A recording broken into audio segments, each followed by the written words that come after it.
सोनिया के दहकते नरम होठों का एहसास जैसे ही बज़दान को हुआ, उसके दिल की धड़कनों ने शोर मचाया था। उसकी सांसें तेज हुई थीं। अचानक ही उसके हाथ सोनिया की कमर पर जाकर रुक गए थे, जबकि सोनिया भी और फिर बज़दान भी बहकता चला गया था। वो भूल चुका था कि वो किसी का शौहर है। उसकी बीवी घर में उसका इंतजार कर रही है। माँ भी परेशान है और कब से उसे कॉल कर रही है। बजाय इसके कि वो घर जाता, उन दोनों को वक्त देता, वो सोनिया के साथ अपनी नई दुनिया बसाने में बिजी हो गया था। और शायद इसकी वजह ये थी कि उस वक्त सोनिया ने उसे वो ड्रिंक पिला दिया था जिससे वो मदहोश हो गया था और फिर सोचने समझने की क्षमता से वंचित होता चला गया। उसने एक पल के लिए भी ये न सोचा कि पिछले कुछ दिनों से सोनिया उस पर कुछ ज़्यादा ही मेहरबान क्यों हो रही है। वो उस पर अपना प्यार और मोहब्बतें क्यों निछावर कर रही है। वो पहले भी उसके पीछे रहती थी, मगर अब तो उसका ध्यान पहले से कहीं ज़्यादा उस पर बढ़ने लगा था। जब सुबह हुई तो सोनिया ने मुस्कुराते हुए उसे उठाया और कहा, चलो आज तो मेरे हाथों का नाश्ता करो। आज तुम अपनी बीवी को भी भूल जाओगे। मैं खाना भी बहुत अच्छा बनाती हूँ। ये कहकर वो किचन में चली गई। बज़दान उठकर बैठ गया और रात की घटनाओं के बारे में सोचने लगा। एक अजीब सी बेचैनी की लहर उसके पूरे वजूद में दौड़ गई। जो कुछ हुआ वो ठीक नहीं हुआ था। वो उसके पीछे पीछे किचन में चला आया। सोनिया, हमारे बीच रात को जो कुछ हुआ, मुझे लगता है वो सही नहीं हुआ। वो उससे नजरें चुरा रहा था, जबकि सोनिया तो बहुत खुश थी। क्यों बज़दान, तुम्हें ऐसा क्यों लगता है? मुझे नहीं लगता जो कुछ हुआ वो गलत हुआ है। हम एक दूसरे से प्यार करते हैं और प्यार में सब जायज़ होता है। लेकिन सोनिया, तुम जानती हो ना, मैं शादीशुदा हूँ। हाँ जानती हूँ, और ये भी जानती हूँ तुम अपनी बीवी को पसंद नहीं करते। एक ना एक दिन तुम उसे छोड़ दोगे और फिर उसके बाद हम शादी कर लेंगे। रिलैक्स यार, इतना परेशान होने की ज़रूरत नहीं है। वो कुछ पल सोनिया को हैरान नज़रों से देखता रहा और फिर चुपचाप उसके फ्लैट से बिना नाश्ता किए चला आया। अब तो अक्सर ही उसकी रातें सोनिया के फ्लैट पर ही गुजरने लगी थीं, क्योंकि सोनिया उसे एक पल के लिए भी छोड़ने को तैयार नहीं थी। वो उसे ज़बरदस्ती अपने साथ ले जाती, कभी इमोशनली ब्लैकमेल करके तो कभी अपनी तबीयत खराबी का बहाना बनाकर।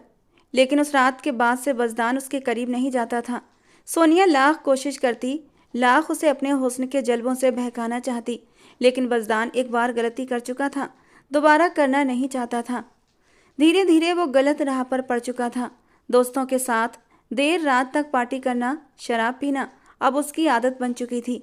वो अपने दिल का गम हल्का करना चाहता था और उसके लिए उसने गलत रास्ता चुना था। घर में साजदा बेगम और समरा उसका इंतजार करते हुए थक जाती, मगर उसे उनकी कोई परवाह नहीं थी। उस दिन जब बज़दान आधी रात को लड़खड़ाते कदमों से घर में दाखिल हुआ, तो आज भी उसने पी रखी थी। वो पूरी तरह नशे में था। साजदा बेगम उसी का इंतजार कर रही थी कि कब वो घर आए और उससे साफ साफ बात करें। ये क्या तरीका है बज़दान?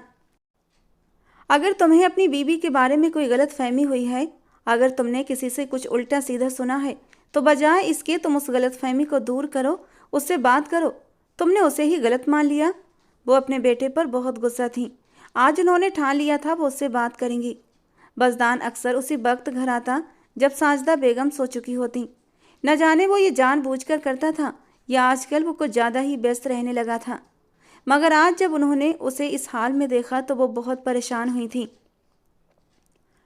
बज़दान तो हमेशा इन चीज़ों से दूर रहता था। उसने तो कभी शराब को हाथ तक नहीं लगाया था और अब वो शराब भी पीने लगा था। ये कैसे लोगों में उठने बैठने लगे हो तुम? उन्होंने बज़दान को झंझोड़ते हुए कहा।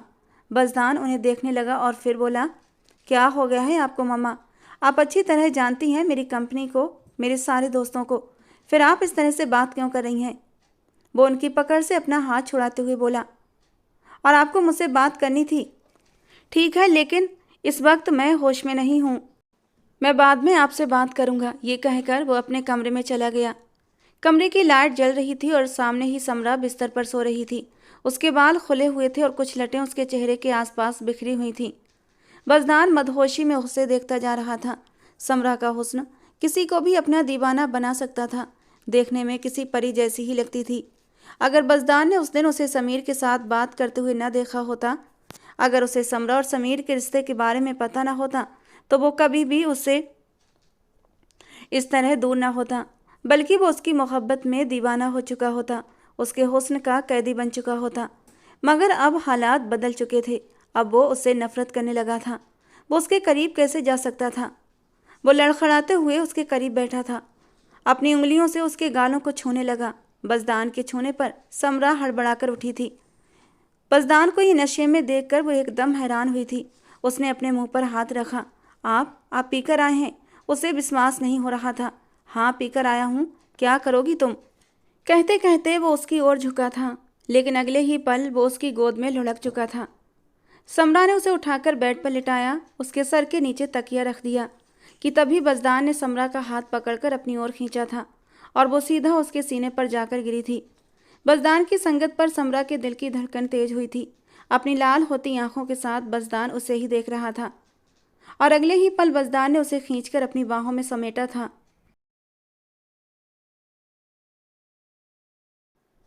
कुछ देर तक समरा उसकी पकड़ से निकलने की कोशिश करती रही, लेकिन वो भी तो उसकी संगत चाहती थी, इसलिए चुपचाप खुद को बज़दान के हवाले कर दिया। और उस वक्त नशे में होने की वजह से उससे वो सब कुछ हो गया जो उसने कभी करने के बारे में सोचा तक नहीं था। अगले दिन जब समरा सोकर उठी तो वो बहुत खुश थी, मगर बज़दान बहुत ज़्यादा गुस्से में था। रात के पल उसकी आंखों के सामने घूमने लगे तो उसे एक बार फिर समरा पर गुस्सा आया। जब उसकी नज़र समरा के मुस्कुराते हुए चेहरे पर पड़ी तो वो आग बबूला हो गया। उसने समरा को बाजू से पकड़कर अपनी तरफ खींचा और गुस्से में बोला, रात को तुमने मुझे रोका क्यों नहीं? ये सब तुम्हारी रजामंदी से हुआ है। मैं जानता हूँ तुम मुझे अपने मुंह में फंसाना चाहती हो, अपनी खूबसूरती से मुझे घायल करना चाहती हो, मगर मैं ऐसा कभी नहीं होने दूंगा। तुम्हें तुम्हारे मकसद में कभी कामयाब नहीं होने दूंगा। मैं तुम्हें इस घर से धक्के मार कर निकालूंगा। और मेरी ये माँ जो तुम्हारी तरफदारी कर रही है, जब उन्हें तुम्हारे असली रंग का पता चलेगा तो ये भी तुमसे बेइंतहा नफरत करेंगी। समरा जो ये समझ रही थी कि शायद अब सब कुछ ठीक हो गया है, बज़दान अब उसे प्यार करने लगा है, अब उसे कभी छोड़कर नहीं जाएगा, उसकी बातें सुनकर वो बुरी तरह डर गई थी। आपको क्या हो गया है? क्यों आपको मेरे बारे में इतनी बड़ी गलतफहमी हो गई है? मैं ऐसी वैसी लड़की नहीं हूँ। मैं ऐसा कुछ करने के बारे में सोच भी नहीं सकती। आपको ऐसा क्यों लगता है कि मैं आपको धोखा दूंगी? ना तो मैं आपको धोखा दे रही हूँ और ना ही मैंने पहले कभी आपको धोखा दिया है। मेरा किसी भी मर्द के साथ कोई रिश्ता नहीं है। बहुत अच्छी तरह जानता हूँ मैं तुम जैसी लड़कियों को। तुम तो बस शराफत का नाटक करती हो। दोबारा मेरे करीब आने की गलती भी मत करना, वरना मैं उसी दिन तुम्हें इस घर से निकाल दूंगा। वो दिन तुम्हारा इस घर में आखिरी दिन होगा। वो चेतावनी भरे लहजे में बोला तो समरा बस उसे देखती रह गई। गुस्से में वो घर से बाहर चला गया। साजदा बेगम जो सोच रही थी सुबह होते ही उसे सवाल करेंगी, बेबी उसे यूं गुस्से में देखकर चौंक गई। इस लड़के को क्या हो गया है? मुझे लगता है ये पागल हो गया है। 1 महीना बीत चुका था जब एक दिन सोनिया ने उसे शर्माते हुए एक ऐसी बात बताई जिसे सुनकर बज़दान का दिमाग सुन्न हो गया। ऐसा कैसे हो सकता है? कैसी बातें कर रही हो तुम? ये सच नहीं हो सकता। और इतनी जल्दी ये सब कैसे मुमकिन है? वो लड़खड़ाते लहजे में बोला। सोनिया जो ये सोच रही थी शायद वो इस खबर से खुश होगा। उसे उम्मीद थी अब बज़दान पूरी तरह उसके जाल में फंस चुका है, मगर ऐसा नहीं हुआ। सोनिया रोने लगी। तुमने मेरी ज़िंदगी बर्बाद कर दी। तुमने मेरे साथ प्यार का खेल खेला और मैंने ये सब इसलिए किया क्योंकि मैंने सोचा था एक दिन तुम मुझसे शादी करोगे, मगर अब तुम मुझसे मुंह मोड़ रहे हो। मेरा क्या होगा बज़दान? बज़दान परेशान हो गया। सोनिया, मेरी शादी हो चुकी है। मैं अभी तुम्हारे साथ कोई रिश्ता अफोर्ड नहीं कर सकता। मेरी माँ कभी इस चीज़ के लिए नहीं मानेंगी। मगर सोनिया गुस्से से तड़प उठी। तुम्हें मुझे अपनाना होगा। तुम्हें मुझसे शादी करनी होगी। अगर तुम्हें मुझे अपनाने की हिम्मत नहीं थी तो ये सब खेल क्यों खेला? बज़दान ने अब उसकी बात का कोई जवाब नहीं दिया। वो वहाँ से उठकर ऑफिस चला गया। बुरी तरह परेशान था। सोच सोच कर पागल हो रहा था कि सोनिया के साथ अब क्या करे। वो उससे शादी कैसे कर सकता था? माना कि वो उससे प्यार करती थी और दोनों के बीच समझदारी भी थी, मगर वो सोनिया की रंगीन मिजाजी को बहुत अच्छे से जानता था। उसके तो बहुत सारे बॉयफ्रेंड्स थे और वो ऐसी लड़की को अपनी ज़िंदगी में कैसे शामिल कर सकता था? समरा से भी तो उसने यही सोचकर शादी की थी कि वो एक शरीफ लड़की है, मगर बाद में उसे उसकी असलियत का पता चला। अब वो अपनी आंखों देखी सच्चाई को कैसे नज़रअंदाज कर सकता था? वो सोच रहा था इस समस्या से कैसे निकले। कोई ना कोई हल तो होगा इस मुसीबत से बाहर निकलने का। अभी वो इन्हीं सब बातों में उलझा हुआ था जब समीर उसके ऑफिस में आया। इतने दिनों के बाद समीर को अपने सामने देखकर वो घबरा गया। अरे तुम कैसे हो? उसने गर्मजोशी से हाथ मिलाते हुए समीर से कहा, मगर समीर ने उसका हाथ गुस्से से झटक दिया। पीछे हटो, अब दिखावे की मोहब्बत जता रहे हो। बड़े ही बेवफा हो तुम, शादी करके तो बिल्कुल ही हाथ से निकल गए, एक बार भी पीछे मुड़कर दोस्त की तरफ नहीं देखा। बस यार, कुछ ऑफिस की भी मजबूरियां होती हैं, वक्त नहीं मिला, वो टालने वाले अंदाज में बोला। समीर उसे अर्थपूर्ण नज़रों से देखता रहा। वो कुछ पूछना चाहता था, मगर बज़दान का रवैया उसे नज़रअंदाज करने वाला था। तभी समीर ने भी फिलहाल उसे चिढ़ाने का इरादा टाल दिया। अच्छा यार, तुमने मुझे शादी की तस्वीरें तो दिखाई ही नहीं। मैं तुम्हारी शादी में भी नहीं आ सका क्योंकि अम्मी की तबीयत बहुत ख़राब थी और मुझे अचानक ही उन्हें दुबई लेकर जाना पड़ा। कुछ दिन पहले ही वापस आया हूँ। मुझे लगा शायद तुम इस बात से नाराज़ हो कि मैं तुम्हारी शादी अटेंड नहीं कर सका। तभी ना कोई कॉल ना कोई मैसेज। अरे नहीं, ऐसी कोई बात नहीं है, बज़दान ने हल्की मुस्कान के साथ कहा। और मैं आंटी के बारे में बहुत अच्छे से जानता हूँ कि उनकी तबीयत ख़राब है। अब बताओ कैसी हैं वो? अब कैसा महसूस कर रही हैं? अम्मी अब बिल्कुल ठीक हैं, खुदा का शुक्र है कि समय रहते उनके कैंसर का पता चल गया था, वरना अगर देर हो जाती तो न जाने क्या होता। समीर ने गहरी सांस ली। और तुमने अभी तक मुझे भाभी की तस्वीर तक नहीं दिखाई, ना ही उनसे मेरी बात करवाई। क्या वो बहुत पर्देदार हैं, या फिर तुम ही उन्हें सारी दुनिया से छुपा कर रखना चाहते हो? वो अपने उसी मजाकिया अंदाज में बोला जिसे कभी बज़दान बहुत पसंद करता था, मगर अब उसे ये सब सुनकर गुस्सा आ रहा था। वो टालने वाले अंदाज में बोला, जल्दी ही मिलवा दूंगा तुम्हें। उसने ये कहकर कॉफ़ी का ऑर्डर दिया। काफ़ी दिनों से मेरी हनी से भी कोई बात नहीं हो रही। समीर अचानक बोला। हनी? हनी कौन? हनी वही लड़की जिससे मैं अब तक बात करता रहा हूँ, जिससे मैं प्यार करता हूँ। प्यार से मैं उसे हनी कहकर बुलाता हूँ। ओह अच्छा। बज़दान के चेहरे पर एक साया सा लहराया।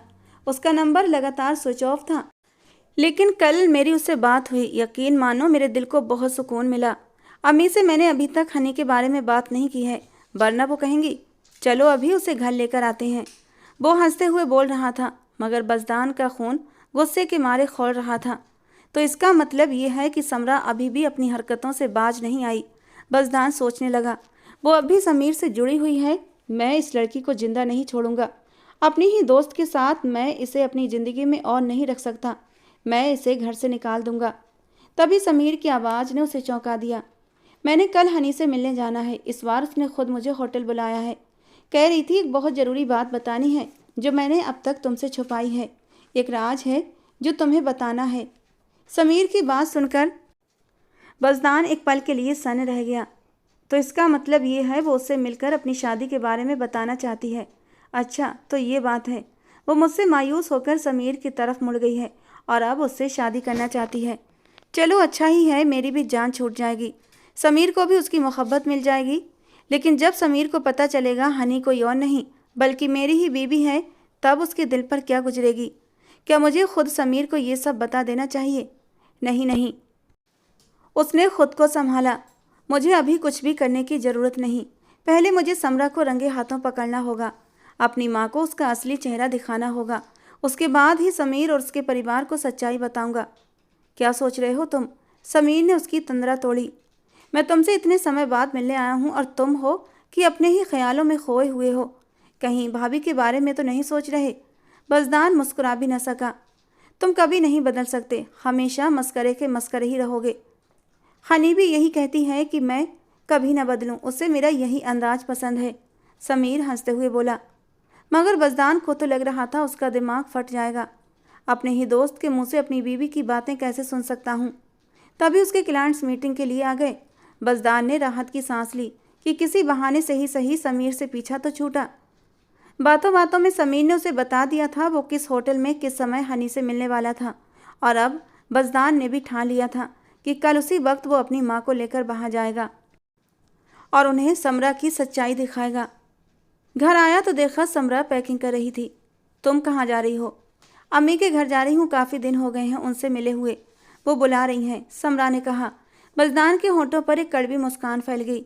जैसे मैं नहीं जानता ये अपनी माँ के घर जाने के बहाने अपने आशिक से मिलने जा रही है। खैर ठीक है, कल इसका खेल भी ख़त्म हो जाएगा। तभी उसके फ़ोन पर सोनिया की कॉल आने लगी। उसने फ़ोन उठाया और कमरे से बाहर चला गया। सोनिया, मैंने तुमसे कितनी बार कहा है जब मैं घर आऊं तो मुझे कॉल मत किया करो। जवाब में उसे रोने की आवाज़ सुनाई दी। मेरी तबीयत बहुत ख़राब है, मुझे इस वक्त तुम्हारी ज़रूरत है, मगर तुम बहुत बेवफा हो, बहुत पत्थर दिल। तुम्हें मेरी जरा भी परवाह नहीं। बज़दान ने झुंझलाकर आंखें बंद कर लीं। ये लड़की तो मेरे गले ही पड़ गई है। मैं तो बस थोड़ा सा वक्त गुजारने के लिए इसके पास गया था, मगर अब ये मेरे लिए मुसीबत बन गई है। इससे पीछा कैसे छुड़ाऊं? जब वो वापस मुड़ा तो देखा समरा सामने खड़ी थी, आंखों में अविश्वास लिए उससे ही घूरे जा रही थी। एक पल को बज़दान झिझका, कहीं उसने उसकी बातें तो न सुन ली, मगर अगले ही पल उसने कंधे उचका दिए। मुझे से क्या फ़र्क पड़ता है, और वैसे भी कल इसे हमेशा के लिए इस घर से चले जाना है। अगर ये किसी से कुछ कहती भी है तो भी कोई इस पर यकीन नहीं करेगा। सारी रात बज़दान जागता रहा। समरा भी सो न सकी। बार बार उसके कानों में बज़दान की बातें गूंज रही थीं। जब उसने बज़दान को फ़ोन पर किसी लड़की से बात करते सुना था, शायद बज़दान को कोई गलतफहमी हुई है, मगर अब उसे लगने लगा कि नहीं, बज़दान जानबूझकर ये सब कर रहा है। वो किसी और लड़की को पसंद करता है, मुझे अपनी ज़िंदगी से निकालने के लिए ये सब कर रहा है। अगर वो किसी और से प्यार करता था तो मुझसे शादी ही क्यों की? सोच सोच कर उसका दिमाग थक चुका था और आखिरकार उसकी आंख लग गई। अगले दिन वो बैग उठाकर घर से निकल गई। उसने जमीला बेगम से कहा कि वो कुछ दिन तक अपनी माँ के घर रहेगी। उधर घड़ी में 3 बजते ही बज़दान तुरंत अपनी गाड़ी लेकर घर पहुंचा। अम्मी चलिए, मुझे आपको एक बहुत ज़रूरी जगह लेकर जाना है। साजदा बेगम किचन में थीं जब बज़दान तेज़ी से अंदर आया और उनका हाथ पकड़ लिया। अरे कहाँ लेकर जा रहे हो? मुझे कपड़े तो बदलने दो, मैं घर के हुलिये में हूँ। कोई फ़र्क नहीं पड़ता अम्मी, जैसी भी हैं चलें, देर हो जाएगी, ऐसा ना हो कि समय हाथ से निकल जाए। बज़दान तुम किस तरह की बातें कर रहे हो क्या गया है तुम्हें? और इतनी तेज़ी से गाड़ी क्यों चला रहे हो? कहाँ जा रहे हो आखिर? वो बुरी तरह घबरा गई थी। आपको आपके सभी सवालों के जवाब मिल जाएंगे, अभी मैं आपको कुछ भी नहीं बता सकता। वो चुपचाप गाड़ी में बैठी रहीं। जहाँ मैं आपको लेकर जा रहा हूँ वहाँ पहुँचकर आपको सब पता चल जाएगा। उसके सीधे सपाट लहजे से साजदा बेगम और भी ज़्यादा परेशान हुई। इस लड़के ने मुझे हमेशा परेशान ही रखा है, कोई काम ठीक से कर ले ये मुमकिन ही नहीं, किसी बात का सीधा जवाब भी नहीं देता। बज़दान उसी रेस्टोरेंट में पहुंचा जहां उसे जाना था।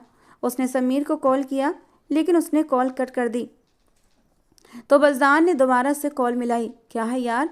मैं इस वक्त हनी के साथ हूँ। कहाँ हो? किस रेस्टोरेंट में? समीर ने रेस्टोरेंट का नाम बताया और बज़दान संतुष्ट होकर अपनी माँ का हाथ पकड़कर अंदर चला गया। एक कोने में रखी टेबल पर उसने समीर को देखा, जिसका चेहरा खुशी से दमक रहा था। उसके साथ एक लड़की बैठी थी जिसकी पीठ साजदा बेगम और बज़दान की ओर थी। लड़की ने बहुत मॉडर्न कपड़े पहने हुए थे, बाल खुले थे और दुपट्टा एक कंधे पर पड़ा हुआ था। बज़दान तो उसे देखकर हक्का बक्का रह गया। तो मेरा शक सही था, समरा समीर से ही मिलने आई थी और इस हाल में बैठी है। चलो अच्छा हुआ, अम्मी इसका असली चेहरा भी देख लेंगी। अब इन्हें भी पता चल जाएगा कि इस लड़की के कितने रूप हैं। बज़दान उन दोनों के पास पहुंचा। ये क्या हो रहा है? उसने अपनी गंभीर आवाज़ में कहा तो दोनों ने चौंक कर उसकी ओर देखा। समीर के चेहरे पर हैरानी थी, जबकि सामने बैठी लड़की के चेहरे पर घबराहट। वो बज़दान को देखकर बुरी तरह घबरा गई थी। उधर बज़दान भी उसे देखकर चौंक गया। ये तो समरा नहीं है, लेकिन ये चेहरा उसे कुछ जाना पहचाना सा लग रहा था। ये लड़की कौन है? तभी उसे याद आया, उसने इस लड़की को समरा की शादी में देखा था और वो उनके घर भी 2-3 बार आ चुकी थी। तभी साजदा बेगम ने आगे बढ़कर कहा, अरे सोनिया, तुम कैसी हो बेटा? साजदा बेगम ने उसे पहचान लिया था। उन्होंने उसे गले से लगाते हुए कहा, जबकि उसके चेहरे पर शर्मिंदगी और घबराहट साफ झलक रही थी। समीर भी हैरानी से दोनों को देख रहा था और बज़दान का मुंह खुला का खुला रह गया था। ये लड़की कौन है? बज़दान, तुम आंटी को यहाँ लेकर क्यों आए हो? क्यों? समीर ने झुंझलाकर पूछा। मैंने तुम्हें बताया भी था कि मैं हनी के साथ यहाँ मौजूद हूँ और मुझे नहीं पता था तुम लोग हनी को जानते हो। आंटी को तो लगता है हनी से पहले भी मुलाकात हो चुकी है। इससे पहले बज़दान कुछ बोलता, साजदा बेगम ने खुद ही बात संभाली। ये मेरी बहू की कज़िन है, उसकी दोस्त भी है, बहुत अच्छी बच्ची है, बहुत मिलनसार, मुझे बहुत पसंद है। फिर उन्होंने समीर से पूछा, लेकिन तुम इसे कैसे जानते हो? अब समीर इसका क्या जवाब देता। वो गुस्से से बज़दान को घूरने लगा। बज़दान को जैसे होश आया, उसने अपनी माँ का बाजू पकड़ा और उन्हें बाहर ले आया। तो मुझे ये लड़की दिखाने यहाँ लाए थे? साजदा बेगम ने शक से पूछा। लेकिन उनके दिमाग में तो कुछ और ही ख्याल चल रहे थे। नहीं अम्मी, मैं आपको किसी और से मिलवाने लाया था, मगर वो आया ही नहीं। बज़दान ने बात टाल दी। अब वो उन्हें क्या बताता, वो खुद भी बुरी तरह उलझ गया था। ये आखिर क्या हो रहा था? बज़दान जिसे हनी समझ रहा था, वो तो रूमी थी, जबकि वो तो समरा से प्यार करता था। फिर ये रूमी बीच में कहाँ से आ गई? जब भी वहाँ से बाहर निकले तो साजदा बेगम बोली, अब जब यहाँ आ ही गए हो तो रास्ते में ही समरा का घर पड़ता है, चलो उसके घर चलते हैं। उसकी माँ काफ़ी दिनों से कह रही हैं कि तुम कभी उनके घर आए ही नहीं, आज आ गए हो तो चलो चलते हैं। जब भी घर पहुँचे तो समरा आंगन में झूले पर बैठी थी। वो आसमान की ओर देख रही थी, न जाने किन ख्यालों में गुम थी। उस वक्त वो किसी भटके हुए देश की मुसाफिर लग रही थी। बज़दान ने उसे पहली बार गौर से देखा। अब तक जब भी वो उसे देखता था उसकी नज़रों में गलतफहमी और बदगुमानी होती थी, लेकिन आज उसकी नज़रें कुछ और ही कह रही थी। समरा ने उन दोनों को देखा तो चौंक गई। आप लोग? अचानक से वो एकदम घबराई थी। बस मेरा अपनी बेटी से मिलने का दिल कर रहा था। तुम्हारे बिना घर एकदम सूना सूना लगता है। हालांकि सिर्फ एक ही दिन हुआ है तुम्हें वहाँ से गए हुए, लेकिन खाली घर मुझे काट खाने को दौड़ता है।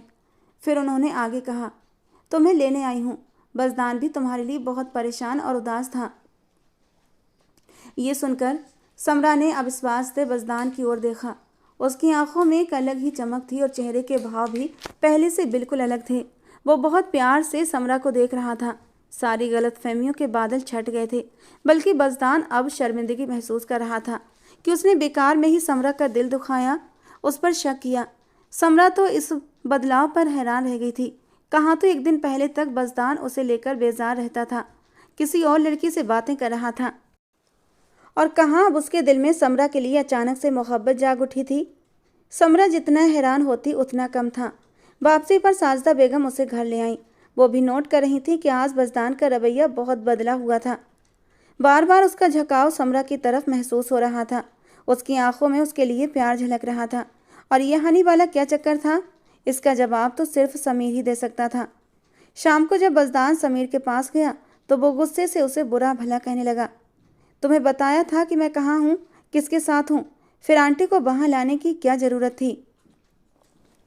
और क्या तुक बनती थी? वो बनावटी गुस्से से बोला। बज़दान गहरी आवाज़ में बोला, मुझे तुमसे एक ज़रूरी बात करनी है। बज़दान की गंभीरता देखकर समीर भी चौंक गया। हाँ बताओ, क्या बात है? बज़दान ने उसकी आंखों में देखा और कहा, मुझे ये बात बताओ, ये हनी कौन है? ये सुनकर समीर ने अपना माथा पकड़ लिया। अरे मैं तुम्हें कितनी बार बता चुका हूँ कि हनी कौन है, जिससे मैं शादी करने वाला हूँ, जिससे मैं प्यार करता हूँ। अरे ये वही तो है रूमी, जो भाभी की कज़िन भी है और उनकी दोस्त भी। बज़दान की आंखें संकरी हो गईं। ये तो ठीक है, मगर मैं तुमसे कुछ और पूछना चाहता हूँ। पूछो ना, आखिर इतना परेशान क्यों हो? क्या मेरी नाराज़गी से डर रहे हो? अरे ऐसा मत सोचो, तुम्हारी कोई भी बात मुझे बुरी नहीं लग सकती। बज़दान ने गहरी सांस ली और कहा, जब मैं पहली बार तुम्हारे साथ रेस्टोरेंट गया था तब जो लड़की थी वो कोई और थी। तुमने कहा था वही हनी है, और आज ये जो लड़की थी ये तो रूमी थी। दोनों में असली हनी कौन है? ये सुनकर समीर जोर से हंस पड़ा। उस दिन मैं भी तुम्हारी तरह धोखा खा गया था। मैं भी यही समझ रहा था यही हनी है, मगर बाद में उसने बताया कि वो हनी नहीं थी। असली हनी तो वो दूसरी लड़की थी जो उसके साथ बैठी थी। वो तो उसकी कज़न थी जिसकी अब शादी भी हो चुकी है। समीर हंसते हुए बोला, हनी ने मुझे बेवकूफ़ बनाने के लिए अपना मोबाइल उसे पकड़ा दिया था और मैं भी बेवकूफ़ बन गया। बाद में सब सच पता चला तो मैं बहुत हंसा। वैसे वो लड़की भी बहुत प्यारी थी। बज़दान का दिमाग घूम गया। उसने और कुछ नहीं सुना, वहाँ से उठकर एक कोने में जाकर बैठ गया। समरा की इसमें क्या गलती थी? गलती तो उसकी थी जिसने बिना जाने बिना सच जाने उसे कसूरवार ठहरा दिया। मुझे समरा से ये बात साफ करनी चाहिए थी। उससे पूछना चाहिए था कि मैं जो सोच रहा हूँ वो सच भी है या नहीं, मगर उसने कभी पूछा ही नहीं। उसने उसे सफाई देने का मौका तक नहीं दिया, सीधे उस पर इल्ज़ाम लगा दिया। अब वो किस मुंह से उससे माफ़ी मांगेगा? कैसे कहेगा उसे सिर्फ एक गलतफहमी थी? घर पहुंचने पर वो बहुत परेशान था। साजिदा बेगम ने उसे गुस्से से देखा। बज़दान, आज मैं तुमसे दो टूक बात करना चाहती हूँ। तुम्हारा रवैया मुझे समझ नहीं आ रहा। रात रात भर घर से बाहर रहना, आधी रात तक लौटना, अपनी बीवी को नज़रअंदाज करना और फिर उस पर इल्ज़ाम लगाना। तुमने आखिर उसे क्या सोचकर बदचलन कहा? बज़दान की सांसें थम गईं। तुम जानते भी हो वो कितनी अच्छी लड़की है। उसके माँ बाप ने कितनी अच्छी परवरिश की है उसकी। तुम्हें तो शुक्र अदा करना चाहिए, तुम्हें इतनी नेक बीवी मिली और तुम उस पर कीचड़ उछाल रहे हो। साजदा बेगम ने गहरी सांस ली। आखिर किसने तुम्हें समरा के खिलाफ भड़काया? क्यों तुम्हें ऐसा लगा वो गलत थी? बज़दार ने सिर झुका लिया। अम्मी, ऐसी कोई बात नहीं थी, मुझे बस गलतफहमी हो गई थी और अब वो भी दूर हो गई है। और फिर उसने बिना कुछ छुपाए अपनी माँ को सारी सच्चाई बता दी। साजदा बेगम तो उसकी बातें सुनकर हैरान रह गई। तुम्हें ये बात पहले ही समरा से साफ करनी चाहिए थी, मगर तुमने तो बिना सुने बिना समझे सीधे उस पर इल्ज़ाम लगा दिया। मुझे बताते, मैं खुद उससे पूछती, उन्होंने गुस्से से कहा। तुम्हें अंदाजा भी है कि तुम्हारी बातों से उसका कितना दिल दुखा होगा। इसी बीच समरा ने उनकी बातें सुन ली। उसे समझ आ गया बज़दान को किस बात पर गलतफहमी हुई थी। उसने राहत की सांस ली। खुदा का शुक्र है मेरी ज़िंदगी बर्बाद होने से बच गई, वो मन में सोचने लगी। उस दिन जो कुछ मैंने रूमी के कहने पर किया था वो मेरी बहुत बड़ी गलती थी। मैं अब तक खुद को कोस रही थी कि मैं उसके साथ क्यों गई, लेकिन सबसे बड़ा शुक्र इस बात का था कि बज़दान ने गुस्से में कोई गलत कदम नहीं उठाया। अगर उसने कुछ गलत कर दिया होता तो वो सारी ज़िंदगी सारी दुनिया को क्या मुंह दिखाती। लोग तो हमेशा औरत को ही गलत ठहराते हैं। जब बज़दान कमरे में आया तो बहुत शर्मिंदा था। समरा, देखो, जो कुछ भी हुआ उसके लिए मैं बहुत शर्मिंदा हूँ। मुझे नहीं पता था कि मुझे क्या हो गया था। ये मेरी ही गलती थी। मुझे तुमसे ये बात साफ करनी चाहिए थी, मगर मैं इतना गुस्से में था, मुझे कुछ समझ नहीं आया। समरा ने उसकी आंखों में देखा। ये बात मेरे लिए बहुत बड़ा झटका थी। तुम्हारी जगह कोई और भी होता तो शायद ऐसा ही समझता। बज़दान ने गहरी सांस ली। मुझे माफ़ कर दो समरा। समरा ने हल्की मुस्कान के साथ कहा। गलती मेरी भी थी, मुझे रूमी के साथ जाना ही नहीं चाहिए था। बज़दान ने अपना सर थाम लिया। नहीं, तुम ऐसी बातें मत कहो। ये कहकर तुम मुझे और भी शर्मिंदा कर रही हो। अब मुझे यकीन हो गया है मेरी बीबी ऐसी नहीं है। अगर तुम और कुछ कहोगी तो मुझे अपने किए का और ज़्यादा पछतावा होगा। कहते कहते उसने समरा को अपनी बाहों में समेट लिया। वो खुश था कि उसकी शादीशुदा ज़िंदगी अब ठीक चलने लगी थी। मगर सोनिया, जो कुछ वो सोनिया के साथ कर चुका था उसकी वजह से वो अब भी परेशान था। सोनिया उसके बच्चे की माँ बनने वाली थी। इस परेशानी से कैसे निकलूं, क्या करूं, कुछ समझ नहीं आ रहा था। सोनिया तो अब भी हर दूसरे दिन उसे कॉल कर रही थी। सोनिया रो रो कर उसे मिलने बुलाती। काफ़ी सोच विचार के बाद उसने तय किया कि सोनिया को लेकर अस्पताल जाएगा और डॉक्टर से बात करेगा कि वो इस मुसीबत से कैसे छुटकारा पा सकता है। लेकिन ये बात सोनिया को पता नहीं चलनी चाहिए। जब वो सोनिया के घर पहुंचा तो वो बहुत रो रही थी, परेशान थी, मगर उसे देखते ही उसकी आंखों में उम्मीद की चमक आई। मैं तुम्हें अस्पताल लेकर जाना चाहता हूँ, डॉक्टर से बात करना चाहता हूँ कि इस मुसीबत से कैसे निकला जाए। बज़दान बज़दान की दो टूक बात सुनकर वो तो अबाक रह गई थी। मुझे डॉक्टर के पास नहीं जाना और मुझे इससे छुटकारा भी नहीं पाना। तुम मुझे अपनाना क्यों नहीं चाहते बज़दान? तुमने तो कहा था तुम मुझसे प्यार करते हो, फिर अब क्या हो गया? सोनिया, देखो, मैंने तुमसे कभी नहीं कहा मैं तुमसे प्यार करता हूँ या तुमसे शादी करना चाहता हूँ। और उस दिन भी तुम पहले मेरे करीब आई थी। मैं नशे में था, बहक गया, इसमें मेरी क्या गलती थी? तुम भी मेरी दोस्त बनना चाहती थी और मैं भी कुछ चीज़ों से बचने के लिए तुम्हारे साथ था। तुम्हें अपनी दोस्त मानता था, तुम्हारे साथ अपना गम हल्का करना चाहता था। लेकिन इसका ये मतलब नहीं तुम्हारे साथ रिश्ता बनाकर बच्चे पैदा करूं। ये गलत है सोनिया। सोनिया की आंखों में आंसू आ गए। तुमने मुझे धोखा दिया है बज़दान। मैं तुम्हें इतनी आसानी से जाने नहीं दूंगी। मैं तुम्हें धोखेबाज नहीं बनने दूंगी। ये सब बात की बातें हैं, पहले तुम्हें मेरे साथ अस्पताल चलना होगा। मगर सोनिया अस्पताल जाने से डर रही थी। बज़दान ने ज़बरदस्ती उसका हाथ पकड़ा और उसे कार में बिठाकर अस्पताल ले गया। पूरे रास्ते सोनिया सोचती रही कि अब क्या होगा, और वही हुआ जिसका उसे डर था और जिसका अंदाज़ा बज़दान को बिल्कुल भी नहीं था। जब बज़दान ने डॉक्टर से सबसे छुटकारा पाने की बात की तो डॉक्टर ने साफ कह दिया, अब बहुत देर हो चुकी है, 4 महीने बीत चुके हैं, अब कोई रास्ता नहीं बचा। बज़दान तो ये सब सुनकर जैसे सन रह गया था। वो तो बस पिछले 1 ही महीने से सोनिया से मिल रहा था। इसका मतलब सोनिया ने उसे झूठ बोला था।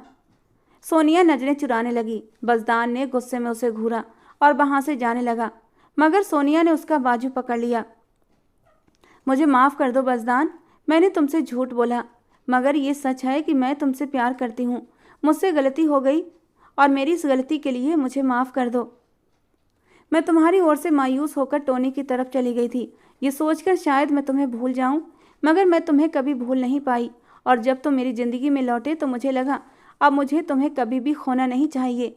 मैं तुम्हें ये सच पहले बताना चाहती थी, मगर डरती थी तो मुझे छोड़ दोगे, इसलिए मैंने ये झूठ बोला। बज़दार ने झटके से अपना हाथ छुड़ा लिया। मुझे तुम्हारी किसी भी बात में कोई दिलचस्पी नहीं, और अब मुझे इस बात से भी कोई फ़र्क नहीं पड़ता कि तुम अपनी ज़िंदगी में क्या करती हो और क्या नहीं। लेकिन एक बात तय है, अब दोबारा कभी मुझे अपनी शक्ल मत दिखाना।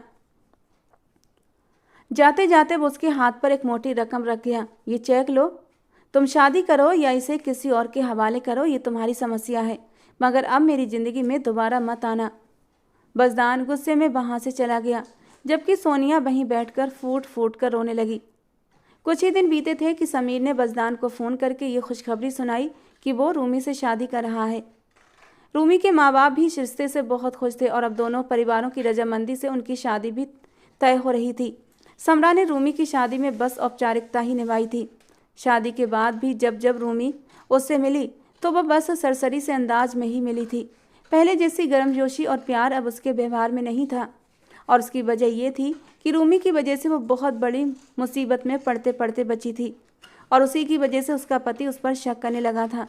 खुदा का शुक्र था अब सब ठीक हो गया था, मगर अब वो कभी भी रूही के साथ पहले जैसा रिश्ता नहीं रख सकती थी। दोस्तों, ये कहानी का दूसरा भाग था। पहले भाग को सुनने के लिए डिस्क्रिप्शन बॉक्स में दिए गए लिंक पर क्लिक करें। कहानी का ये भाग आपको कैसा लगा कमेंट बॉक्स में ज़रूर बताना। मिलते हैं दोस्तों अगली किसी नई रोमांटिक कहानी के साथ।